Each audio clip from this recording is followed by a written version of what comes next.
We're palate cleansing with a men's rights activism. Men's rights activist. Yeah. Yeah, if it makes you feel any better, that last guy was a complete and utter moron. I mean, I've seen all the He parade wasn't. videos. That's the worst part about Glenn. He's not a moron. He's pretty smart, is my read from him. He's just dogmatically bought into an idea and using all of those smarts to justify police brutality, which is really sad. I mean, I saw a pretty cut and dry murder with my eyes. Yeah, I agree, but unfortunately, propaganda works by convincing you to not believe the things that your eyes see, right? Yeah, that's true. That's true. I've been having fun in your chat the last couple hours. So I am vaguely familiar. By the way, I just want to say this: you earned a sub from me earlier Thank you. by saying you were against by saying you were against circumcision. And I gotta say, you have no idea how much we do appreciate it when a woman says that in public and takes that stance because it's something that you don't have to do, but you do it, and it was really cool. So you got a sub for me on that. Thank you. I love But penis hoodies. Let penises be have hoodies. there you go. So, I have been in the men's rights space for a while. I've been on Vouch, Sam Cedar, Jubilee, Reddit, TikTok, blah blah blah, whatever. And your name has come up a few times, very, very vaguely. And if I recall, general sentiment around you seems to be positive in the men's rights space. And then I was in your chat, and they were saying Probably. you're not an you're not an MRA per se, but you've made Mm. sympathetic arguments for various male issues and Yeah. incels, which is not really a men's rights thing, but we get lumped together all the time, so it's like whatever.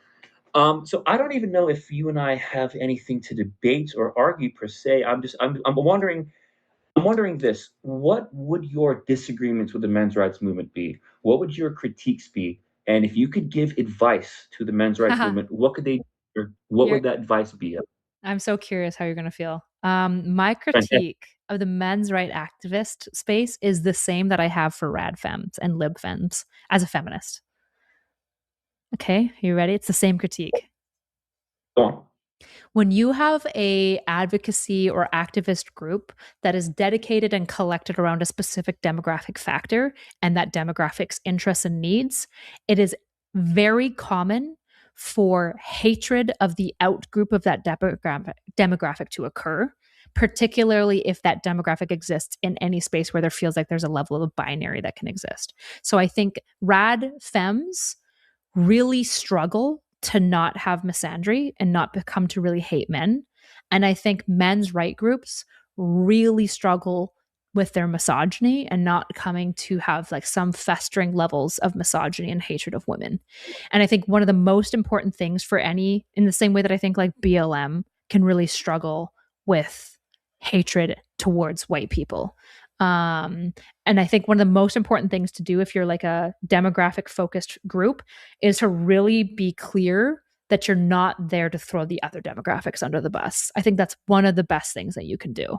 So that's why like I'll talk about men's issues, but I'll say like, yeah, I care about a lot of men's issues and advocate for them, but I won't throw women under the bus while I do so. And I work very, very hard to be very careful about misogyny in my community. And now that there's, because I've been defending feminism for like the last year, ironically enough, that the fucking men, I've started talking mostly about men's issues and I'm defending feminism for the most part because I'm the only sane feminist debater, it seems, other than Tilly. Um, I have a lot of feminists that are starting. And so it's important to me to make sure that when I'm in my, with my more feminist fans that are starting to come in, that they're understanding that this is a space where we advocate as well for women and femininity, but we don't throw men under the bus as a result of it. Okay, so that's very interesting, and I have two things to say. I completely agree. First of all, I have fallen victim to that myself. I will admit, I have been down the rabbit hole, and there have been times, interestingly enough, in your very chat 20 minutes ago, um, I have times when I have to check myself, like, listen, you have to touch grass. Okay, you're talking to crazy feminists on Tumblr. This is not how most women think, and you need to go outside, do something fun, and stay off the internet for today. So I myself have gone down that dark tunnel, and I've kind of tumbled through those thoughts myself. I can always pull myself back out of it, but I know what that feels like. And number two, I would very much disagree with you if this were 3, 4 years ago, but I gotta say, when I browse the men's rights subreddit today, it's declined. It's declined rather significantly. It was a very different community 7, 8 years ago. Much higher quality posts, much higher quality discourse and dialogue. But now I find myself going around Reddit defending them when people say, "Oh, it's a misogynistic hellhole," and then I go back to the subreddit and I go, "God damn, I was defending you guys, half an hour ago, and then you post this shit. The stuff that I'm reading, that I'm defending you from, I'm halfway inclined to now say is true." So, I do think you're absolutely right. Yeah, I do think you're absolutely right, and I don't think that's a men's rights feminist thing. I think the otherization is Yeah. classic human psychology. It's Yeah, tribes, but but I would. in this case, it's tribes built on a very specific demographic, which just like makes for whatever ism that demographic's based around. Yeah. Yeah, yeah, I would agree. Yep. So that'd be my Oh, advice so no. to the MRA movement. Also, the MRA movement has to figure out how to appeal to not just divorced dads, because that's the main group that, like, the red pill figured out how to appeal to young men, and MRA movements need to figure that out too, because there's a Oh my huge God, you need know. Yeah. for like men's male spaces, and yet the MRA has been completely unable to tap into young male Oh, viewers, which is not good. I mean, I'm a member of the NCFM, and they do great work, but their website looks like freaking 1999. I Yeah. mean, they refuse to modernize. What feminism did, the whole, I call it the SJW era, like 2014, 2016, is feminism did a remarkably good job of jockeying onto pop culture and attaching itself to pop culture and music and movies and social media. It was brilliant. I mean, it was a very, very successful campaign. The men's rights movement, I've always said we need to be more freaking cool. Like, we need to throw a party that we're the party on the block that it's like you're not invited to because you're not cool enough. We need to start doing fun things, like let's go do a bowling night somewhere. Let's go do You say a bowling? barbecue in the park. Yeah, bowling, barbecue, something fun, something cool. Go in public like a normal freaking person. It's so miserable and so negative all the time. It's one of the most depressive spaces to be in. And I have very good quality conversations in men's rights Discord servers, and there's a lot of really smart people, a lot of well-meaning people. But for the most part, most men's rights spaces are very, very depressing and very, very off-putting. And I understand why. I mean, you're constantly ostracized, you're constantly ridiculed, you're constantly accused of being a Nazi, being an incel, being misogynist. So yeah, I mean, it does get to you. It's gotten to me in the past, but you've got to kind of rise above, and you have to appeal to the regular person, the common man and the common woman. And the men's rights movement, I will admit, is very, very bad at doing Yeah. Yeah, I mean, like, they're super not cool. I don't know if bowling is what I'd recommend to get the young boys in. And, that. one of the tough things that I think men's rights groups have that feminism seems to not really have to deal with, which is very strange, and probably feminism should deal with a little bit more, is most young men aren't gonna be interested in men's right groups unless it's about how to get a date, right? Like, men just Oh, like sex sells 100%. Oh, of course. Oh, yeah. of course. Of Yeah, course. so, like, that's And I that's a weird tension that I think men's groups are going to have that feminism doesn't. Like, to be successful with young men, you basically have to prove that you can get bitches, or that you're like really good at some like very traditionally yes, masculine thing, like a yes, sport or something like that. yes, To be yes, popular in the feminist spaces, you don't need to be sexy and be able to get men. In fact, that in some certain feminist spaces is looked at distrustfully. You mostly need to be decently well read, or at least well spoken on feminist issues, and kind of Yas Queen certain like feminist topics, right? Like, that's how you get popular. So it's very interesting that the male space needs to avoid misogyny, but also has to still have some level of interaction with like womanity. Because I think that that's yeah, going to make it like tricky. But I think that's why like pickup artistry and like red pill spaces do so much better with young men, and clavicular and stuff, is they just see them with hot definitely. girls, right? And let's be honest, like, MRA guys are not doing that. Yeah. Hey, you try being a sexy men's rights activist. I mean, it's like the least sexy thing. It's like imagine being on a date and saying you're an MRA. I mean, it's like the least sexy thing you could I just possibly think say. I think you just have to recognize that you guys like goofed the goofed the title and abandon it for something else. Just call yourself like Yeah. humanists. Literally, just say you're for like you're humanists or something. I don't know. That comes up a lot does come up a lot, but after a certain number of years, I think it's very, very hard to leave a label, especially when everyone's gonna know you just rebranded, you know? But I agree. No, I do agree. The label's a problem. Label's a problem for sure. And what we need like, and this is what I've been trying to do for years on YouTube. We need some kind of celebrity or someone in pop culture who's considered cool. And the closest people I can think of who are genuinely considered cool, they're not men's rights activists, but they're kind of adjacent, is Aber and Preach. Yeah, Do they you would agree? never be a men's right activist. Yeah, I think they're super cool. But also, They're like, not they got some misogyny going on. Like, yeah, I don't love Abba's takes on dating and relationships a lot of the time. Oh, I agree. No, I agree. I agree. I don't agree with a lot of things that they say, but they're not MRAs, but they're kind of adjacent to that sphere, if that makes sense. Yeah, Sort of. yeah, yeah, yeah. So you're gonna kind of have a smidgen of red pill esque narrative language if you're going to have that cool, sexy space. Because the fact of the matter is, and I am kind of not to do a shameless plug, but maybe this will help this video get some views. I was an incel for a lot of my life. I wasn't a virgin, but recently I've discovered semen retention, and I know that sounds crazy, but it's completely changed my personality. And I am now getting laid, and I define getting laid as multiple partners within the 30-day span. And the way I walk is different. The way people talk to me is different. The way I look at people is different. The way I think is different. The way I stress is different. It's very, very different. When you're actually getting partners and you're actually successfully having sexual relations, you do feel like a very, very different person. And all of a sudden, it feels like now, if I told a woman I was a men's rights activist, I would almost be smug about it because it's like, yeah, and I'm still getting laid though. It's psychologically very different, and I think people can tell. I think they can read it at a subconscious level. Um, I know that was a massive dump. I'm wait, so sorry. I know that was a sorry. lot. Can I you tell know that me? was a lot. Yeah, sorry. Can you tell me that again, but make it more succinct? Semen retention is when you intentionally do not ejaculate at all and increases your testosterone levels, and it has other psychological effects where your confidence is different and your personality changes. And I can now talk to women in a more confident way, and I'm now successful when I'm trying to hook up, and I'm hooking up with women, and people can tell the difference. Your entire mental health gets better when you're successful in sexual pursuits, and that carries over to everything in life. When I talk to women, when I talk to men, if I do a job interview, if I'm just meeting a new person for the first time, they see something that they didn't see before. There's a light in my eye. There's a confidence. There's a certain bounce in my step. And men are measured and judged by how successful they are with women. Even at a subconscious level, when a man doesn't get laid or a man doesn't have a girlfriend, he's seen as not as complete, or he's seen as someone who isn't taken seriously. We do judge men, and I think this is based in evolutionary psychology.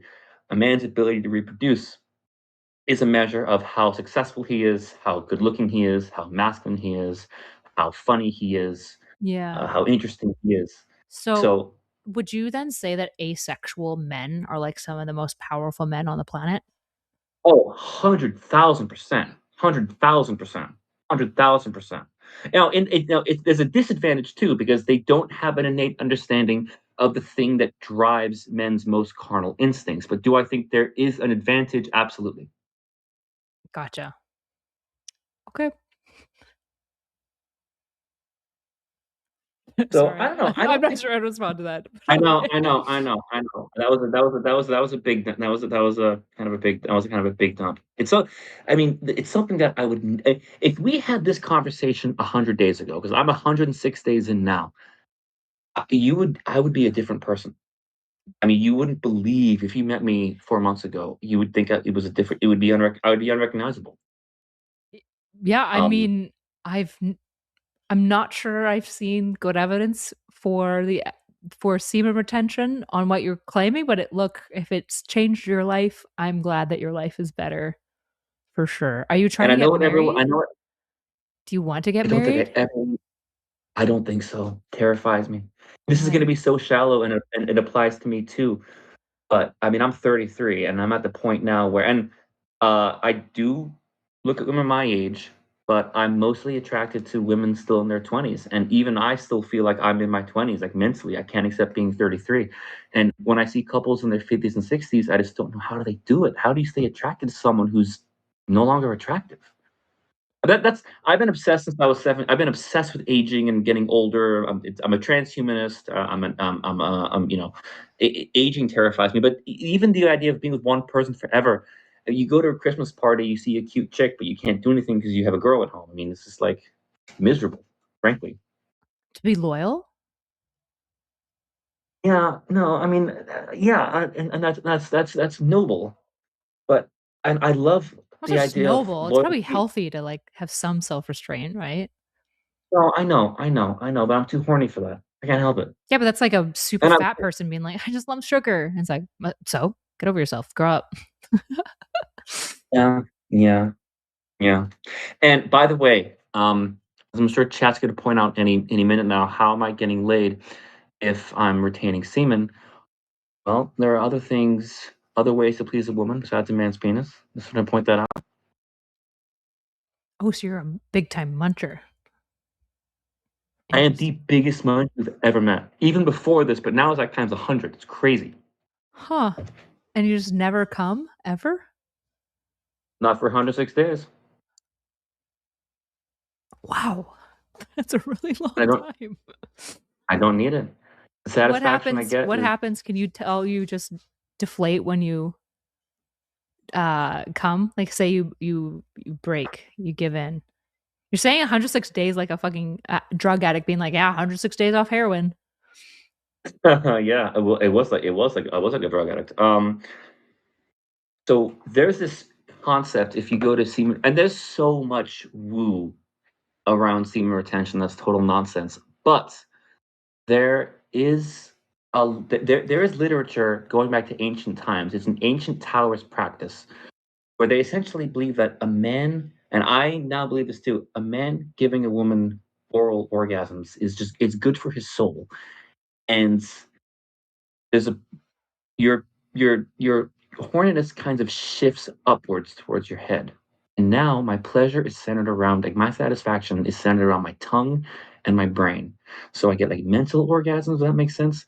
But the No. pleasure I feel in my tongue is like is surreal. I don't even really notice my dick that much anymore.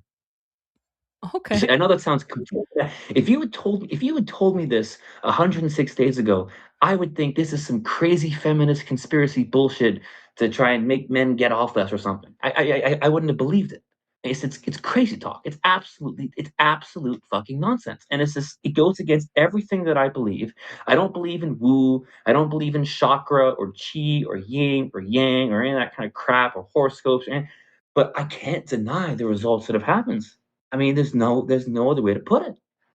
It's absolutely incredible. Is there any chance that because you believe it so much, it's working so much, like placebo? Would I care? Is there any chance it's Sure, sure. placebo? What difference does it make? If the result for me is the same, what do I care? If placebo, not placebo, whatever. Okay, people think you're trolling. What's the chance that you're trolling? I'm not. Go to my YouTube channel. I'm not. But I don't care if they do. So what? Fair enough. Try it, don't try it, believe it, don't believe it, whatever. And so you would obviously never want kids because you'd have to ejaculate for that. I never wanted kids. I never wanted kids anyway. I mean, I kind of mentally never really progressed past 24. Like when I see a group of 24-year-olds hanging out, I think that's me. And I do look young for 33, despite the alcohol, which is incredible. I mean, I've used retinol since I was 19, so maybe that is maybe. But What do you I'm mean just, I despite the just, alcohol? Like, do you drink a lot? So 106 days without coming, but not one day without alcohol, basically? Is that what we're yeah, hearing? yeah, something like that. Kids terrify me. Kids absolutely terrify me, and I just don't want. I just don't want it. That's fair. Yeah, kids are a lot, especially if you don't want to come. You're responsible for a human. I mean, you're like responsible for like a human life. Yeah. Um, you make a mistake and your child a drug addict or a murderer or dead. I mean, I can't even like hold babies because I'm at the age now where my younger cousins are having kids. Cousins 10 years younger than me are having kids, and I still will not hold a baby. Like this weird thing people do, they pass around the baby because, oh, everyone's got to hold the baby. I don't want to hold the baby because I know I'm going to drop him or her or it or whatever, and I don't want to, I don't want to do that. Fair enough. Although if you're Um, disciplined enough to not come, you could probably be yeah. no, because I know it would be me. I was how old was I when Bing was I was 8, and my cousin Alex, who actually is one of the younger cousins I'm talking about, who just got married with kids. It was his. It wasn't his baptism. What the hell was it? It was something Catholics do with their babies when they're really young. I don't remember what it was, but someone dropped him on the table and he cut his forehead open and he lost a lot of blood and they called the ambulance and he was shock whites. Okay. Um, and I Okay. was 8, and that terrified me. And it's like I don't want to hold a baby, you Fair know. enough. But taking Um, your kid to school, hospital, I mean, it's just terrifying. And it makes you old. Like it's like once you have people talk, oh, once you hit 30, it's a milestone. Once you have a child, you have reached a milestone of aging that can never be undone. Because once you have a child, you can never unhave a child. You well, depends on how hard you try, I guess. can't well, not legally anyway. Okay. All right. Right. Is there anything else? No, I think honestly, I kind of expected that you and I would kind of be on the same page mostly. I I'm mean, not you on seem the pretty semen cool. retention page. I just want to be very clear. Okay, well, okay, I didn't mean that part. I didn't mean that part. Okay. No one. Yeah. But no, I like you. You've earned a sub, and I think I'm gonna keep that. Okay. So, Thank you. yep, definitely. Okay. Bye bye.